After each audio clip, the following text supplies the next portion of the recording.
In this video, we're going to explore a very special and fascinating topic: how it's possible to produce chicks with special color mutations, such as CFW, from ordinary-looking zebra finches, like the common gray ones.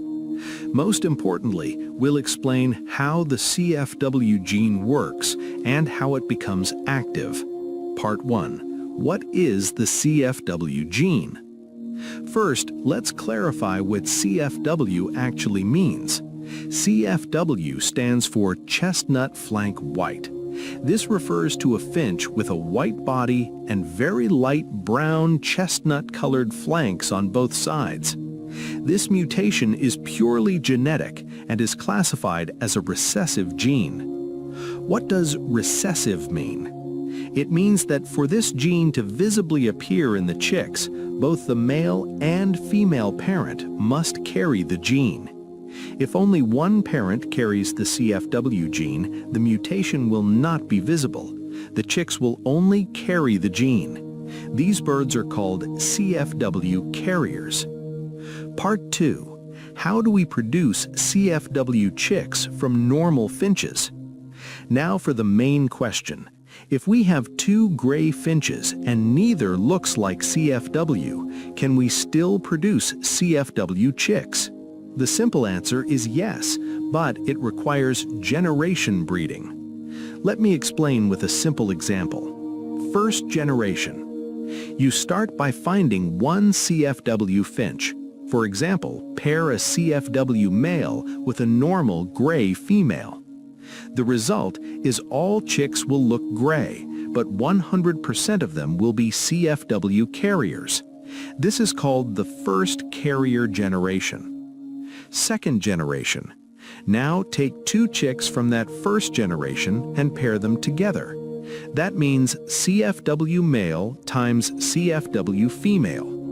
The genetic outcome is 25% chance the chick will be a true CFW, gene activated, 50% chance the chicks will be carriers, and 25% chance the chicks will have no CFW gene at all. This is a simple Mendelian probability rule. In practical terms, it usually means 1 out of every 4 chicks will be CFW. Part 3. How to maintain and strengthen the CFW gene. Now imagine you've successfully produced a CFW chick. Congratulations! To keep this mutation strong in future generations, you have several breeding options.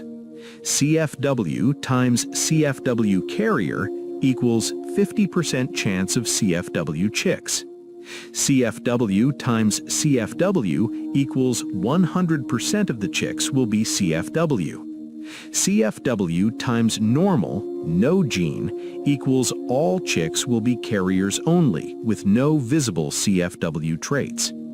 Very important warning. You cannot identify a carrier by appearance.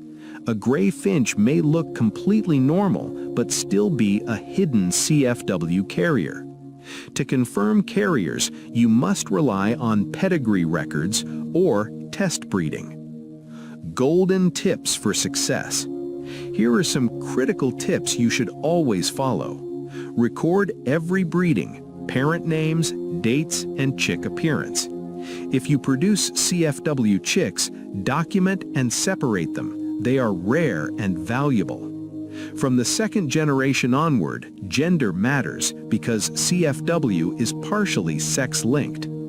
To prevent genetic weakness, avoid close inbreeding like brother versus sister, or use it only once under strict control. Final summary. The CFW gene is a recessive mutation that must be inherited from both parents to become visible. If only one parent carries the gene, chicks will be carriers only. With proper generation planning, you can turn ordinary finches into beautiful white CFW birds. Once you achieve it, protect and manage the line carefully, because CFW finches are rare, special, and highly valuable. Now it's your turn. Tell me in the comments, have you ever owned or seen a CFW finch? Do you think producing this mutation is easy or difficult? Don't forget to like the video if it helped you and subscribe so you don't miss our next professional breeding tutorials. I can't wait to read your comments. Until the next video, stay connected to the colorful world of finches. Love your birds with passion and never forget, Finch Academy is where the love for birds stays alive. Goodbye and take care.